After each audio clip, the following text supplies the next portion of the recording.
សត្វទឹកគឺម៉ែវាឯងនឹងហើឲ្យតែបងចាប់ឈឺ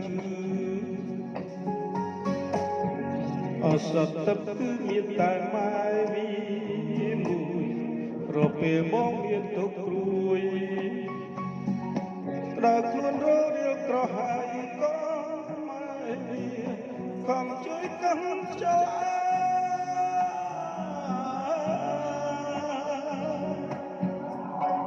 សត្វទឹកគឺម៉ែវាឯងនឹងហើយថ្ងៃក្រោយបងមិនភ្លេចទេ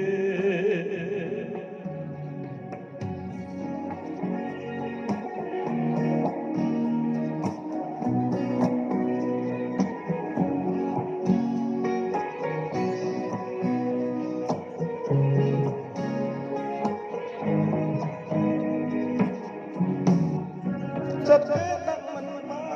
នជឿឡាម៉ែវាអើយពូកាយ៉ាងនឹងសត្វបារាំងបងបានប្រើអង្ហើយនៅឡើយចាញ់សត្វអូនទេគ្មានទេសត្វលើលោកយើងនេះកែរកបងមិនគំឡើយមិនបាច់ប្រឹងទេពេទ្យអើយជួយហៅម៉ែវាឲ្យខ្ញុំផងសត្វទឹកម៉ែវាមានមុនជាថាឃើញមកកាលឆាប់ជាសាំងស្បាយសត្វម៉ែវាមានគ្រូព្រាមបានឡាជាបាល់ហើយបង្កើតកូនឲ្យទៀតម៉ែវាអើយអូនចាសំពីគេថាមានបាពីភពលោកម៉ែវាពិតជាស្រី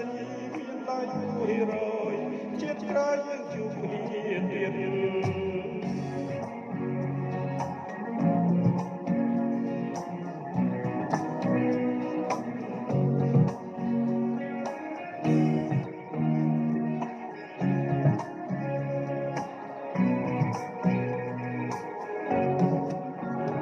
សត្វគេនឹងមិនបានជឿឡើយ